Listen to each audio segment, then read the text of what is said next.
पारिस्थितिकी तंत्र इकोसिस्टम। पहला प्रश्न है कि निम्नलिखित में से कौन सा बायोडिग्रेडेबल सामग्री नहीं है? तो वो है aluminium foil, option number C. बाकी कपास, जानवरों की हड्डी और लकड़ी, ये तीनों हैं। दूसरा प्रश्न है कि पारितंत्र के दो मूल घटक हैं, तो जीवीय और अजीवीय, ऑप्शन नंबर बी। पारितंत्र इकोसिस्टम 1935 में ए.जी. टांसले के द्वारा पारिस्थितिकी परितंत्र की संकल्पना प्रस्तुत की गई थी। टांसले के अनुसार परितंत्र के दो मूल घटक हैं जिनमें उसकी रचना होती है, अजैविक और जैविक। अगला प्रश्न है कि सर्वप्रथम पारिस्थितिकी तंत्र शब्द का प्रयोग किया गया था ए.जी. टांसले के द्वारा, ऑप्शन नंबर ए। पारिस्थितिकी तंत्र शब्द का सर्वप्रथम प्रयोग किया था का प्रयोग अंग्रेज पारिस्थितिकीविद ए.जी. टांसले ने अपनी पुस्तक इकोलॉजी में किया था 1935 में। पौधे, जीव जंतु और भौतिक पर्यावरण को सामूहिक रूप से पारिस्थितिक तंत्र कहा जाता है। पारिस्थितिकी वह विज्ञान है जिसके अंतर्गत किसी क्षेत्र में रहने वाले विभिन्न जीवों के परस्पर संबंधों और भौतिक पर्यावरण से उनके संबंधों का अध्ययन किया जाता है। अगला प्रश्न है कि किसी विशेष भौगोलिक क्षेत्र में पाए जाने वाले पशु साम्राज्य को कहा जाता है फौना, ऑप्शन नंबर बी। किसी विशेष भौगोलिक क्षेत्र में पाए जाने वाले पशु साम्राज्य को फौना कहा जाता है तथा किसी विशेष भौगोलिक क्षेत्र में पाए जाने वाले वनस्पतियों के समूह को फ्लोरा कहा जाता है। अगला प्रश्न है कि निम्नलिखित में से कौन सा अजैविक नहीं है? तो वो है कवक, ऑप्शन नंबर डी। जैविक घटकों के अंतर्गत पर्यावरण में रहने वाले सभी जीव जंतु सम्मिलित हैं, जिसमें जलचर, नभचर और स्थलीय जीव आते हैं। प्रकाश और ताप जैविक घटकों के अंतर्गत पोषण और जीवित रहने के लिए अत्यंत जरूरी हो, जैसे कि मृदा, आर्द्रता, हवा, स्थलाकृति, ये अजैविक घटक होते हैं। अगला टॉपिक है पर्यावरण संरक्षण वैश्विक प्रयास। चिपको आंदोलन संबंधित है पादप संरक्षण से, ऑप्शन नंबर ए। चिपको आंदोलन यह पर्यावरण रक्षा का आंदोलन था। यह भारत के उत्तराखंड राज्य में किसानों ने वृक्षों की कटाई का विरोध करने के लिए किया था। यह आंदोलन तत्कालीन उत्तर प्रदेश के चमोली जिले में 1973 में चलाया गया था।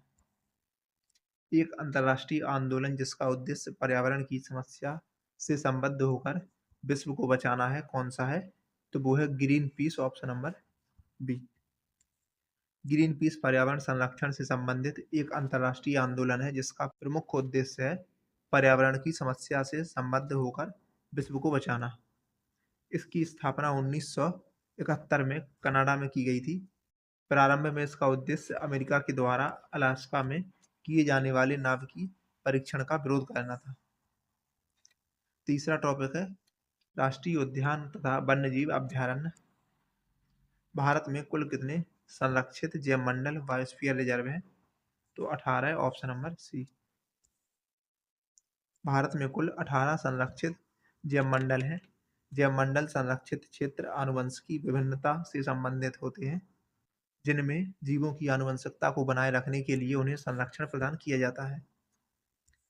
प्रमुख जैवमंडल आरक्षित क्षेत्र है नीलगिरी की स्थापना 1986 में, नोकरेक 1988, नंदा देवी 1988, मानस 1989, मन्नार की खाड़ी 1989, ग्रेट निकोबार 1989, सुंदरबन 1989, सिमलीपाल 1994, डिब्रू सैखोवा 1997, देहांग देवांग 1998, पंचमढ़ी 1999, कंचनजंगा 2000, अगस्तमलाई 2001, अचानक कमार अमरकंटक 2005, कच्छ ज्ञान भारती 2008, शीत रेगिस्तान 2009, शेषाचालम पहाड़ियाँ 2010, पन्ना 2011।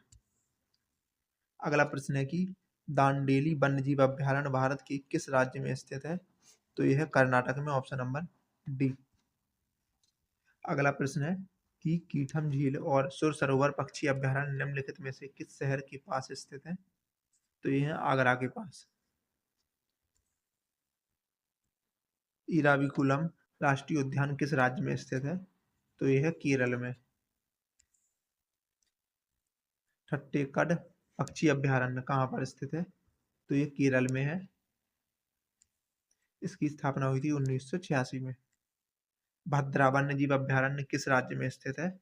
तो भद्रा वन्यजीव अभयारण्य है कर्नाटक में। हजारीबाग वन्यजीव अभयारण्य झारखंड में है। गिर राष्ट्रीय उद्यान गुजरात में है। जिम कॉर्बेट राष्ट्रीय उद्यान है उत्तराखंड में। दुधवा राष्ट्रीय उद्यान और चंद्रप्रभा अभयारण्य ये दोनों है उत्तर प्रदेश में। सिमलीपाल वन्यजीव अभयारण्य है उड़ीसा में।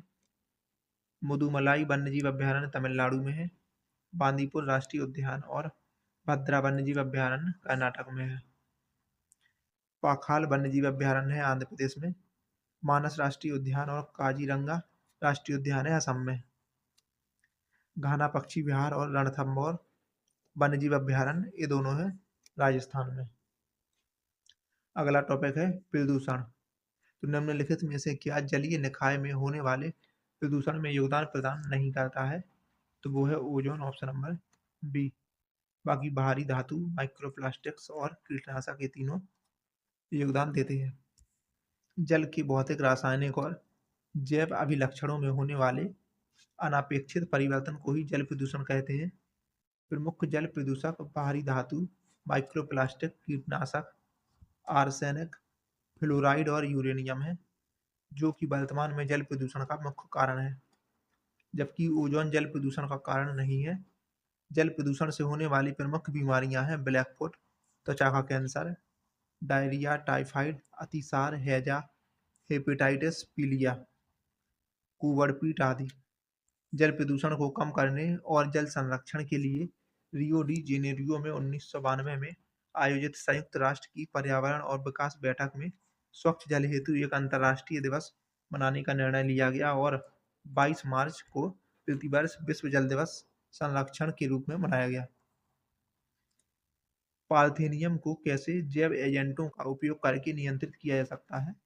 तो जाइगोग्रामा बिकोलोराटा, ऑप्शन नंबर डी। निम्न प्रदूषक एजेंटों में से कौन सा एजेंट ओजोन परत में छेद बनाने के लिए जिम्मेदार है? तो वो है CFC, ऑप्शन नंबर बी। वायुमंडल में विद्यमान ओजोन परत सूर्य से आने वाली हानिकारक परावैंगनी किरणों को रोकने का कार्य करती है। इससे पृथ्वी पर जीवन की सुरक्षा होती है। ओजोन परत में छेद बनाने के लिए जिम्मेदार गैसें हैं CFC, halogens, nitrous oxide, trichloroethylene, halon 1211, 1301 आदि। खतरनाक कचरों में पाए जाने वाले दो रासायनिक पदार्थों के प्रत्यक्ष प्रभाव के फलस्वरूप मृत्यु हो सकती है। वे दो पदार्थ कौन से हैं? तो मरकरी और साइनाइड, ऑप्शन नंबर सी। खतरनाक कचरों में पाए जाने वाले दो रासायनिक पदार्थ हैं मरकरी और साइनाइड के प्रत्यक्ष प्रभाव के फलस्वरूप मृत्यु हो सकती है। पारा या मरकरी तो पानी में घुलकर मिथाइल मरकरी बनाती है। पारा वाष्प में घुलकर सांस लेने में परेशानी करता है। थर्मामीटर, बैरोमीटर आदि बनाने में पारे का प्रयोग होता है। अगला प्रश्न है कि निम्नलिखित में से कौन सा विकल्प मीथेन के उत्सर्जन का स्रोत नहीं है? तो वो है मोटर वाहन, ऑप्शन नंबर ए। बाकी धान के खेत, पशुधन और गन्ने के खेत ये तीनों है। फ्लाई एस क्या है? तो एस के लघुकरण, ऑप्शन नंबर सी। ताजमहल को किसके प्रभाव का खतरा है? तो SO2, option number A. Coliform जीवाणुओं की संख्या निम्नलिखित में से किसके बारे में एक अनुमान प्रदान करती है?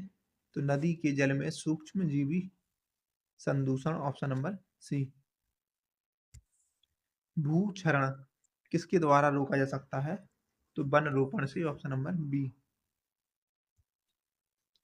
अगला प्रश्न है कि वनों की कमी, नगरीकरण और प्रदूषण का बढ़ना सभी निम्नलिखित किस कारण से है? तो आबादी के बढ़ने से, ऑप्शन नंबर डी। अगला टॉपिक है हरित गृह प्रभाव, जलवायु परिवर्तन। निम्नलिखित में से कौन सी गैस ग्रीन हाउस गैस नहीं है? तो वो है नाइट्रोजन, ऑप्शन नंबर बी। निम्न गैसों में से कौन सी ग्रीन हाउस गैस नहीं है? तो वो है ऑक्सीजन।